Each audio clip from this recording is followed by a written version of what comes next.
प्रिय छात्रों, मैं नरेंद्र सिंह नेकेला, सह आचार्य कृषि प्रसार शिक्षा, बाबा भगवान दास राजकीय महाविद्यालय चिमुनपुरा।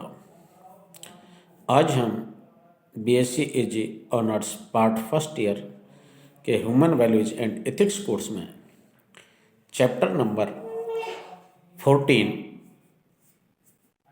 शरीर, मन एवं आत्मा, बॉडी, माइंड एंड साउल, इसके बारे में चर्चा करेंगे। सबसे पहले शरीर, मन एवं आत्मा का परिचय करेंगे, फिर how to make the balance between body, mind and soul, इस बात पर विमर्श करेंगे। आजकल मनोविज्ञान, धर्म और समग्र चिकित्सा इत्यादि जैसे विभिन्न क्षेत्रों में मानव के रूप में हमारे पूर्ण अस्तित्व का उल्लेख करते हुए अब शरीर, मन, आत्मा शब्द का उपयोग आम होता जा रहा है। शरीर, मन और आत्मा का अर्थ है कि हमारा कल्याण न केवल शारीरिक स्वास्थ्य से बल्कि मानसिक स्वास्थ्य और आध्यात्मिक स्वास्थ्य से भी परिभाषित किया जाता है। मन, आत्मा और शरीर के बीच एक संबंध बनता है। आज यह स्वीकार किया जाता है कि मन और शरीर का एक शक्तिशाली संबंध है, जिसके द्वारा भावनात्मक, मानसिक, सामाजिक, आध्यात्मिक और व्यवहारिक कारक सीधे हमारे स्वास्थ्य को प्रभावित कर सकते हैं। ऐसा कहा जाता है कि यदि कोई व्यक्ति बीमार पड़ता है तो पहले उसका मन बीमार होता है और उसका संबंध फिर शरीर पर पड़ता है और बीमारी के लक्षण प्रकट होते हैं। इसी प्रकार से हम यदि कोई आध्यात्मिक प्रार्थना करते हैं तो उसका सकारात्मक प्रभाव मन पर पड़ता है और मन से शरीर पर सकारात्मक प्रभाव पड़ता है, जिसके फलस्वरूप हमारी जो रोग प्रतिरोधक क्षमता है वो बढ़ती है, हमें खुशी और आनंद का लेवल बढ़ता है, जिससे हमारा शरीर स्वस्थ और प्रसन्न रहता है। तो इस प्रकार से हम कह सकते हैं कि शरीर, मन और आत्मा, इन तीनों का एक गहरा संबंध है। शरीर यदि रोगीलु है, रोगाणुयुक्त है, तो उसका मन भी स्वस्थ नहीं रहेगा, उसका आध्यात्मिक विकास भी नहीं हो पाएगा। इसलिए the three are interlinked with each other, body, mind and soul. So now we will discuss about the simple tips to balance mind, body and soul. मस्तिष्क, शरीर और आत्मा को संतुलित करने के लिए सरल युक्तियां या एक तरीका क्या हो सकता है, इस बारे में हम चर्चा करेंगे। जब हम स्वास्थ्य के बारे में सोचते हैं तो आमतौर पर दिमाग में आने वाली पहली चीज आहार और व्यायाम होती है। हालांकि अच्छा स्वास्थ्य सिर्फ भौतिक शरीर ही नहीं है, हमारा दिमाग और हमारा शरीर एक दूसरे से जुड़े हुए हैं और एक दूसरे को बहुत प्रभावित करते हैं। उदाहरण के लिए, नकारात्मक विचारों के कारण तनावपूर्ण स्थिति शारीरिक दर्द या बीमारी का कारण बन सकती है। अपने शारीरिक, मानसिक, भावनात्मक और आध्यात्मिक आवश्यकताओं सहित अपने आप को पूर्ण रूप से पोषित करके अपने मस्तिष्क, शरीर और आत्मा के बीच स्वस्थ संतुलन बनाए रखना अत्यंत महत्वपूर्ण है। समग्र स्वास्थ्य प्राप्त करने के लिए आप अपने दैनिक जीवन में इस प्रकार कुछ काम कर सकते हैं। मस्तिष्क, शरीर, आत्मा संतुलन को विकसित करने के लिए जो कुछ टिप्स हैं, कुछ बिंदु हैं, उनके बारे में अपन चर्चा कर रहे हैं। उनमें पहला है बिंदु, वो है व्यायाम करें, डू एक्सरसाइज डेली। व्यायाम का आनंद लें और इसे नियमित रूप से करना शुरू करें। हृदय को स्वास्थ्य, शारीरिक शक्ति और मनोदशा के लिए व्यायाम बहुत आवश्यक है। हर दिन कम से कम 15 से 20 मिनट मध्यम से तेज गति वाले व्यायाम करें। कभी दूरी पर आने पर, कम दूरी पर आने जाने के लिए पैदल चलें अथवा साइकिल का प्रयोग करें। योगा आपके समग्र स्वास्थ्य के लिए अद्भुत फल देता है। यह आपके दिमाग को शांत करने के लिए साथ साथ ताकत, समन्वय और लचीलापन बढ़ाने में आपकी सहायता करता है। यह मन, शरीर, आत्मा के आपसी संबंध को भी विकसित करता है और सुखद बात यह है कि आज इसके प्रति बहुत सारे लोग जागरूक हो रहे हैं और अपने स्वास्थ्य को ठीक रखने के लिए नियमित एक्सरसाइज का उपयोग कर रहे हैं। नेक्स्ट पॉइंट है नियमित रूप से ध्यान करें, मेडिटेट रेगुलरली। ध्यान की क्रिया स्मृति, एकाग्रता, मनोदशा, प्रतिरक्षा प्रणाली, नींद और रचनात्मकता में सुधार लाती है। ध्यान में कुछ ही मिनट लगते हैं, परंतु धीरे धीरे इससे होने वाले लाभ दिखाई देने लगते हैं। अपने दिमाग को आराम देने के लिए प्रत्येक दिन कुछ समय निश्चित रखें। ध्यान से व्यक्ति की एकाग्रता बढ़ती है, कंसंट्रेशन बढ़ता है और उससे आपकी याददाश्त बढ़ती है और तनाव से मुक्ति मिलती है।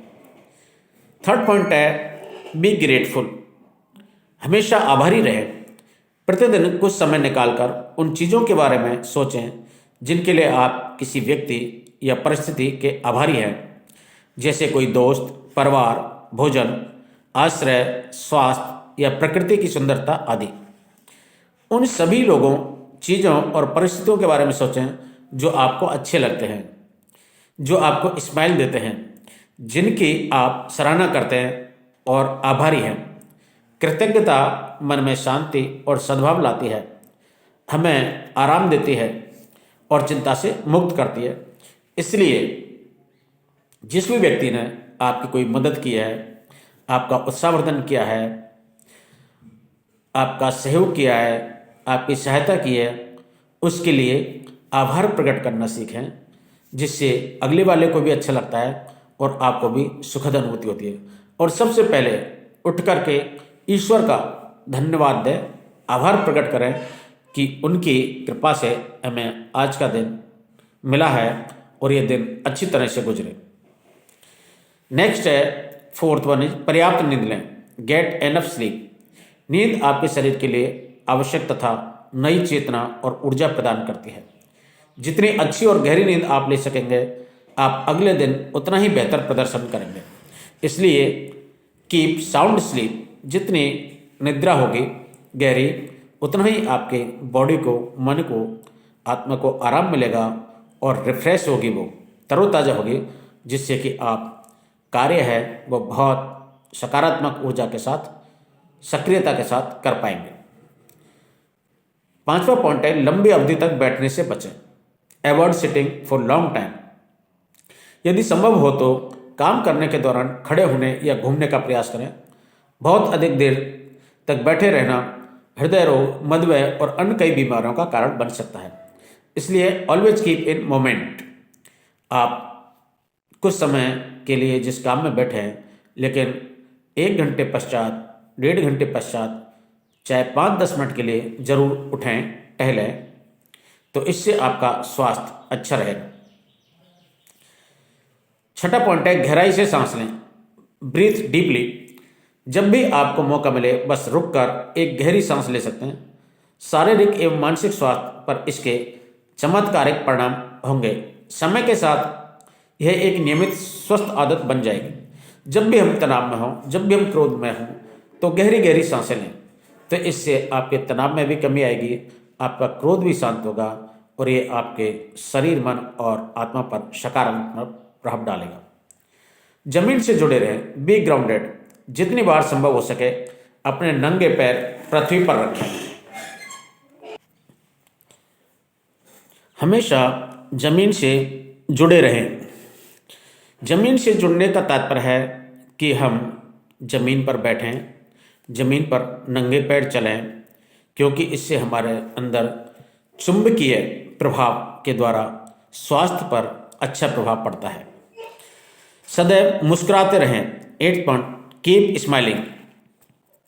हमेशा चेहरे पर मुस्कुराहट बनाए रखें, रहने से आप सभी को अपना बना सकते हैं और अपने आप को भी प्रसन्न रख सकते हैं।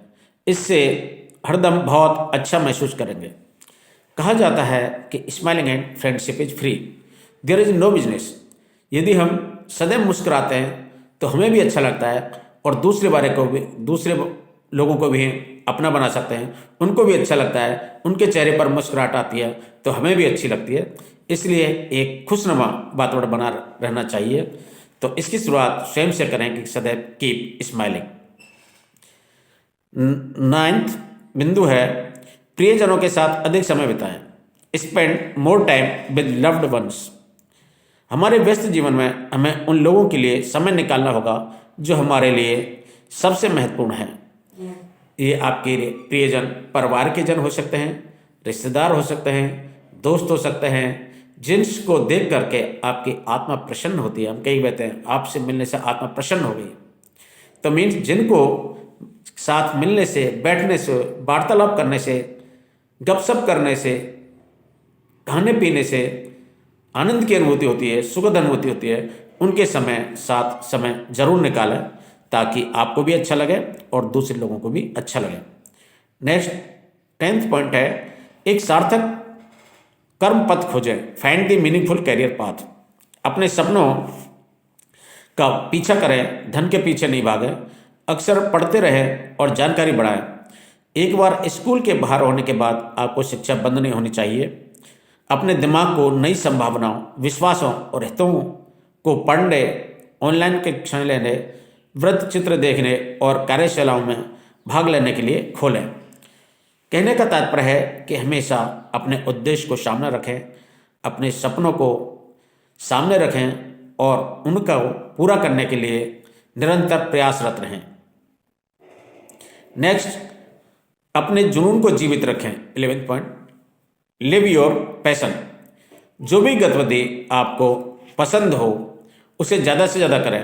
अपने आत्मा को खुश करने के लिए प्रत्येक दिन कुछ समय निकालें और अपने शौक़ को पूरा करें।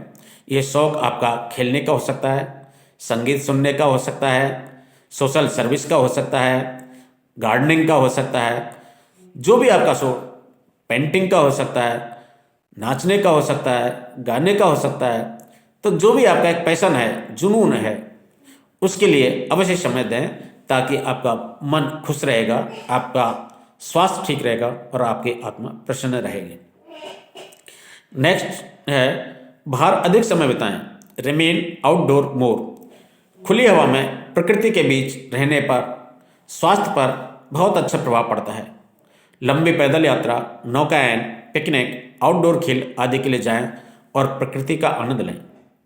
ऐसा कहते हैं कि प्रकृति है वो हमें सब कुछ देती है और प्रकृति के साथ बिताया हुआ समय हमें बहुत खुशनुमा लगता है। चाहे हम पहाड़ों पर चढ़ें, ऊंची ऊंची गगनचुंबी चोटियों पर चढ़ें, चाहे नदी के किनारे बैठकर उसको निहारें, कलकल ध्वनि सुनें, चाहे समुद्र के तट पर जा कर के देखें, चाहे हम जूझ जो आपके पशु पक्षी हैं रहते हैं उनके बीच जाएं तो निश्चित रूप से आपको अच्छा महसूस होगा। और कहा जाता है far from the home, far from the worries. आप जब भी चिंतित हों, तनाव में हों, तो घर से कुछ समय के लिए दूर घूमने निकल जाएं तो शायद आपको उस तनाव और क्रोध से मुक्ति मिल सकती है। नेक्स्ट है बहुत सारे हरे पदार्थ खाएं। ईट प्लेंटी ऑफ ग्रीन्स। हरे पत्तेदार सब्जियां खनिजों और क्लोरोफिल में से युक्त होती हैं। वे शरीर को स्वस्थ रखने में मदद करते हैं। अपने आहार में अधिक हरे खाद्य पदार्थ जोड़ें। सब्जियां और फल खाने से पुरानी बीमारी को रोकने में मदद मिल सकती है। धीरे धीरे उपरोक्त विचारों और आदतों को अपनी दैनिक दिनचर्या में शामिल करना शुरू करें और देखें कि आपके शरीर, दिमाग और आत्मा में संतुलन कैसे विकसित होता है और कैसे आप एक अच्छी लाइफ जीने में सहायक महसूस कर सकते हैं। तो इस प्रकार से हम अपने मन, शरीर और आत्मा में संतुलित विकसित कर सकते हैं और एक स्वस्थ जीवन जी सकते हैं और दूसरों को भी खुशनुमा बना सकते हैं। Thank you very much.